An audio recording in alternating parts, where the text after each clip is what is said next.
Hansi Flick aurait démasqué la taupe dans le vestiaire, le joueur qui balance toutes les informations. Non, franchement, le Barça, c'est le divertissement. Hansi Flick a démasqué hier soir la taupe dans les vestiaires. La personne qui divulguait des informations confidentielles a été prise la main dans le sac.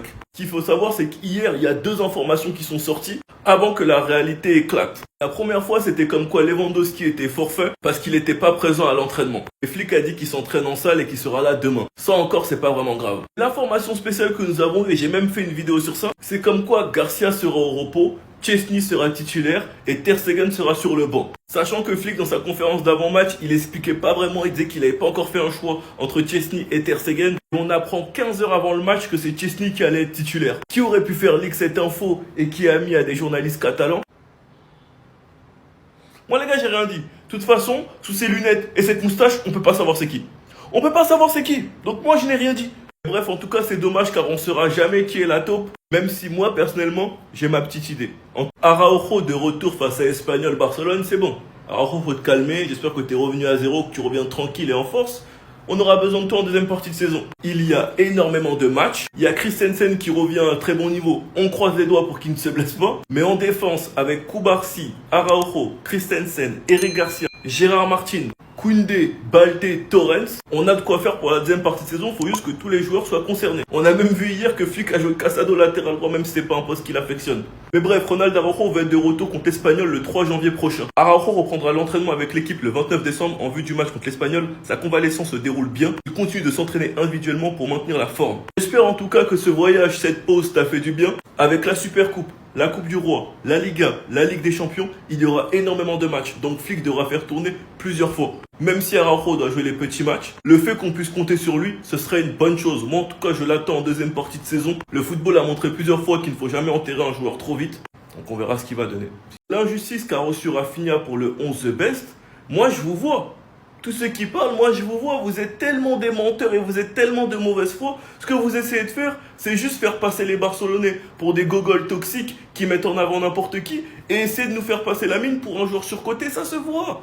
Votre haine contre le Barça, les gars, vous la cachez même plus. Dans vos paroles, on les voit. C'est flagrant. Vous essayez de nous faire croire qu'il n'a pas été assez médiatisé, que c'est à cause des Barcelonais de TikTok ou de Twitter que les votants n'ont pas voté pour Rafinha. Les gars, arrêtez. Arrêtez. Comme si c'est possible de cacher 62 de G1, meilleur buteur et passeur de la LDC. Comme si personne n'avait des yeux pour voir ça. Joueur de l'année en Liga. Personne n'a des yeux pour voir ça carré. Les votants, ils regardent le foot sur Twitter. Sachant que vous étiez les premiers à dire que des vestes ont été retournées. Donc, cela veut dire qu'il y a eu une propagande pour Rafinha de septembre au 6 mai. Donc de septembre au 6 mai, c'est pas assez pour entrer dans la tête de ceux qui ont voté. Si Scaloni n'a pas voté Rafinha, c'est de la faute des Barcelonais. Si Connor n'a pas voté Rafinha, c'est encore de la faute des Barcelonais. Si Unai Simon n'a pas voté Rafinha, c'est encore de la faute des Barcelonais. Si Modric n'a pas voté Rafinha, c'est encore de la faute des Barcelonais. Et vous voulez vraiment faire croire à tout le monde que Bellingham et Palmer ont été plus mis en avant par leurs supporters que les Barcelonais ont mis en avant Rafinha? Les gars, arrêtez de mentir.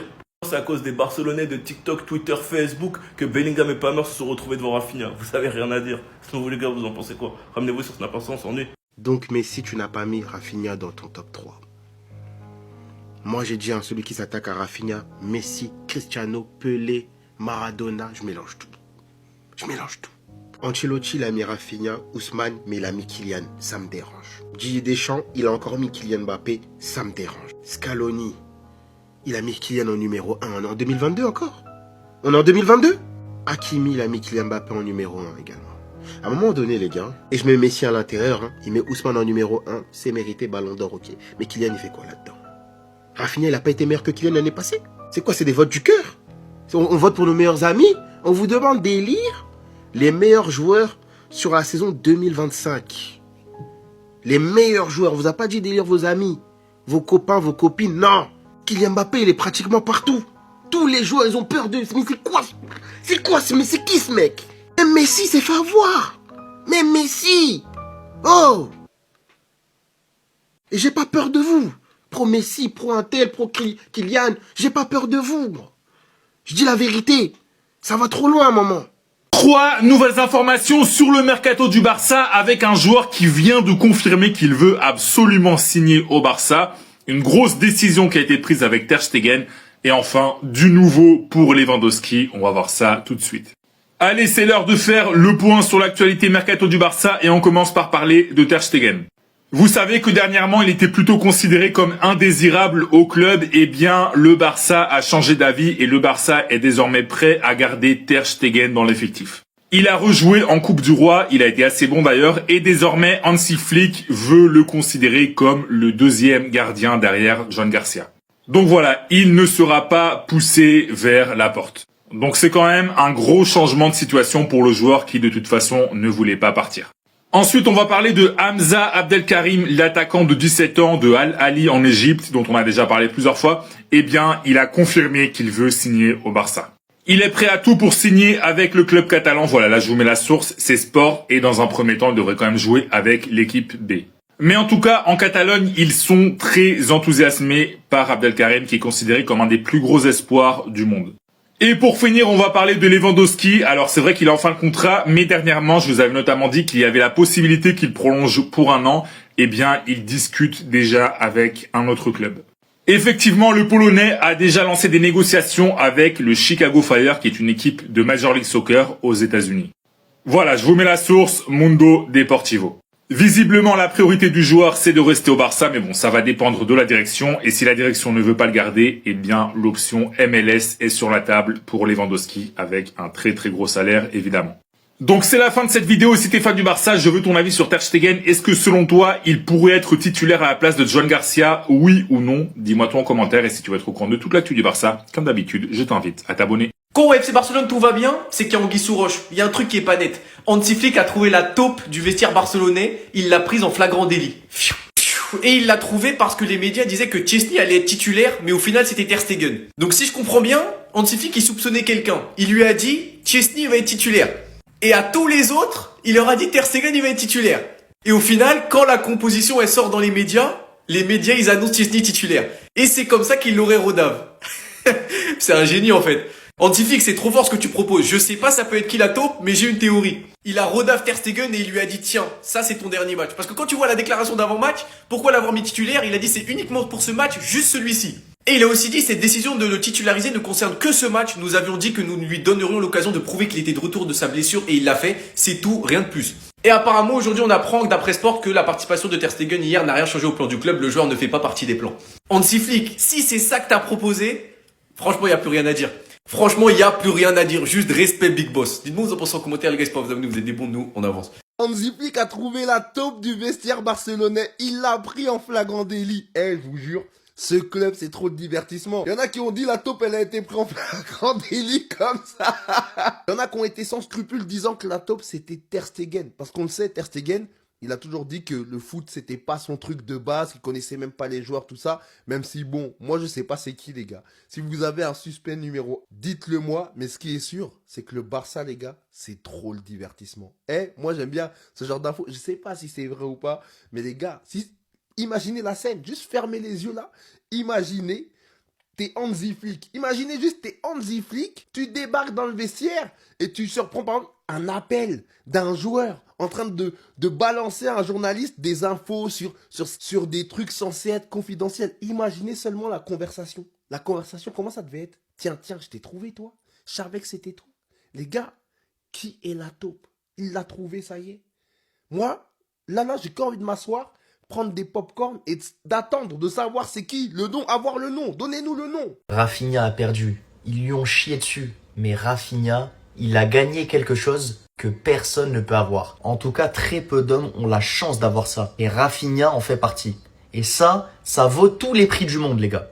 Les gars, il faut qu'on en parle. J'ai vu vos messages. Je sais que vous voulez que j'en parle. On va en parler, vous inquiétez pas. Encore une fois, Rafinha s'est fait chier dessus à une cérémonie football. Rafinha n'a même pas été nommé au 11 de la FIFA The Best. Pour vous dire à quel point ils lui ont chié dessus, ils ont mis des joueurs comme Cole Palmer et Jude Bellingham dans ce 11 et ils ont même pas mis Rafinha. Et donc derrière moi, qu'est-ce que vous voyez? Vous voyez les stories de la femme de Rafinha, qui a réagi encore une fois à cette injustice que Rafinha a subie. Des stories comme ça en montrant le 11 de la FIFA et en montrant bien que Rafinha n'est pas du tout dans ce 11. Ou encore cette story pour rappeler cette saison stratosphérique de laquelle il sort. Les gars, oui, Rafinha a fait une saison Ballon d'Or, il a fait une saison The Best, tout ce que tu veux. Et même si Rafinha a encore perdu face à une institution du football, Rafinha, il a gagné quelque chose que très peu d'hommes ont sur cette terre. Rafinha, il est marié à une femme qui défend son honneur. Et ça, les gars, ça vaut tous les prix du monde. Voilà. Une reine comme ça qui vient défendre ton honneur sur la place publique, mais n'importe quel homme en rêve, cette femme est une reine. Donc rassure-toi Rafinha, nous les fans du Barça, nous serons toujours derrière toi. Toujours là pour te soutenir parce qu'on sait que t'aimes le club. On sait à quel point t'es avec nous. Donc on va t'accompagner jusqu'à la fin. D'ailleurs sa femme a supprimé les stories. Bon, parce que forcément ça allait faire parler et tout.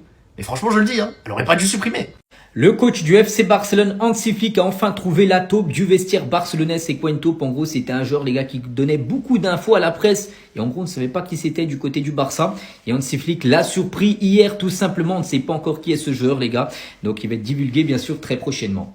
Hier soir, lors de cette rencontre contre Guadalajara, donc victoire 2-0 du FC Barcelone et la une aujourd'hui du journal Mundo Deportivo, en huitième de finale, bien sûr, pour la qualification du Barça. Ça a été un match compliqué parce que le premier but est intervenu à la 76e minute du match, inscrit par Christensen. Il a noté que Marcus Rashford a lui inscrit l'autre but en toute fin de match à la 90e sur une passe D de Lamine Yamal. A noté que Rashford est le seul joueur du Barça à avoir inscrit au moins un but sur les 3 compétitions que le Barça a disputées cette saison, en Liga, en Ligue des Champions et en Coupe du Roi. Et toujours sur ce match hier, les gars, c'était un petit peu comme un mini Bernabeu. Il y avait beaucoup de chants en faveur du Real Madrid pour chambrer le Barça hier. Il y avait même le sosie de Vini Junior qui était présent lors de ce match hier entre Guadalajara et le Barça. Donc le sosie de Vini Junior était présent au match et a pris des photos avec les fans. Il s'agit de l'influenceur Ricardo Rincon, suivi par plus de 600 000 personnes sur TikTok. Équipe de l'année 2015 contre équipe de l'année 2025. Pour vous, s'il y a un match qui gagne. Pour nous, s'il y a un match qui gagne. Il y a une équipe avec Messi, Neymar, CR7 dans la même équipe et on se demande qui gagne. Avec Iniesta, Modric, avec Ramos, Neuer, Alves. Mais il n'y a pas de question à se poser. Cette équipe est très forte, il n'y a rien à dire. Ils prennent 7-2. Non, ils prennent 7-2. Gros respect à la défense du PSG. Il leur met triplé et 2 passes D. Non, il leur met triplé et 2 passes D s'il n'est pas en forme. S'il n'est pas en forme, ça c'est un match banal pour Messi 2015. En 2015, il a fait 93 GA dans un football beaucoup plus compliqué. Je peux jurer contre cette équipe, il met 3 buts de passe D. Minimum. Grand minimum. Peut-être au milieu de terrain, Pedri, Vitinha, ils vont réussir à conserver un petit peu la balle quand ils l'ont. Parce que Iniesta, Modric, c'est pas non plus les plus gros récupérateurs. Mais une fois que l'équipe adverse a la balle, tu la touches plus jusqu'à ce qu'il y ait but. Iniesta, Modric, Pogba. Ils envoient à Neymar, Messi, Cristiano. Je suis désolé, mais cette équipe, elle se fait matraquer d'une manière. De toute façon, c'est très simple. Neuer, ça tabasse Donnarumma. Marcelo, c'est meilleur que Nuno. Alves, c'est meilleur qu'Hakimi. Ramos, c'est meilleur que Pacho. Thiago Silva, c'est meilleur que Van Dijk. Pogba, Pedri, on va dire ça se tape. Iniesta, Modric, il foudroie Vitinha et Bellingham, pardon. CR7 face à Palmer. Messi face à Dembélé. Neymar face à Yamal. Non, il la laisse pour mort.